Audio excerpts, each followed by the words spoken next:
الحمد لله هذه فرصة اللقاء الكروي هذا عطانا فرصة باش تلاقينا مع شي وجوه كنا كنعرفهم بس في العالم الافتراضي، وتلاقيناهم الحمد لله وتبادلنا معهم الآراء وشفنا هذا الجو الاحتفالي للمغاربة كلهم متضامنين، وما كانش يكون أحسن من هذا الشيء، ولكن البداية هي أهم أول خطوة ل1000 ميل. شكرا.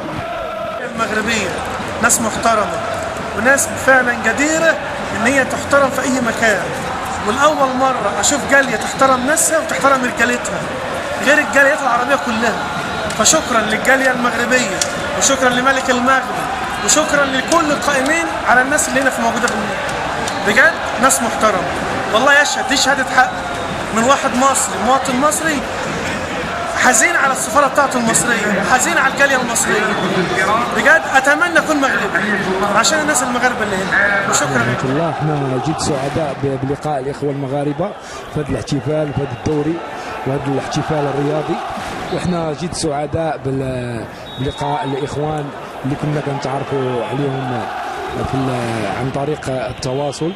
الحمد لله شفناهم اليوم مباشرة، وهذه المباراة هذه راه جمعات المغاربة كاملين، والحمد لله احنا فرحانين بهذه النتيجة اللي هي نتيجة تعادل، لكن هي بحد ذاتها يعني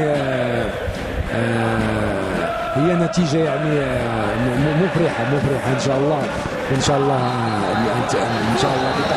بداية على المقابلة كانوا النيجيريين شوية متفوقين على المغاربة، ولكن المغاربة حتى هما بداو كيديروا الهجومات ديالهم من خلال اليمين ومن اليسار، ولكن في الانسجام كيبان عند الإخوة النيجيريين أكثر من المغاربة، لأنه ما كاينش واحد الانسجام ما بين المغاربة، هو اللي ادى باش يتسجل عليهم الهدف الاول عن طريق ضربه جزاء. لكن احنا ان شاء الله كنتفائلوا في الشوط الثاني، ان شاء الله يكون المبادره الاخوه المغاربه اكثر من النيجيريين ان شاء الله. ان شاء الله. ورغم انه غير هدف يعني عن خطا من المدافعين بان خطا من اللاعب من بعد حسنوا نسجل عليهم الهدف، ولكن كنتمنى ان شاء الله مزيان ما تكون مباراه في النص يقدروا يعاودوا المباراه ويسجلوا الهدف ويخرجوا بالنتيجه. لماذا؟ يتعادلوا ان شاء الله ويربحوا ان شاء الله. شكرا للمنتخب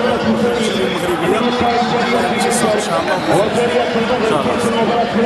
اللعابه الجاليه المغربيه، وتنشكروا جميع الجماهير اللي هنا وجميع الطاقم، وتنتمنى لهم مباراه موفقه ان شاء الله، وتنشكروا الجميع.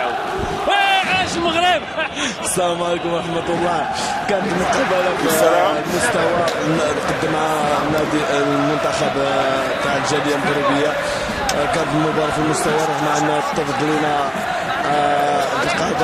القادر احسن لاعب عندنا حنا هو اللي كنشجعوه الاخ ديالنا، وكيلعب معنا يعني في جميع المقابلات. ومن هذا المنبر بغيت نقدم تحيه لجميع الجاليه المغربيه المقيمه بالديار السعوديه وبجميع دول العالم، وشكرا. وكنتمنى واحد الجاليه المملكه السعوديه بهذه المبادره الطيبه، وشكرا كثير للجميع والجميع الجاليات المغربيه لجميع دول العالم، وشكرا وتحيه بالجويه وديما كوكب.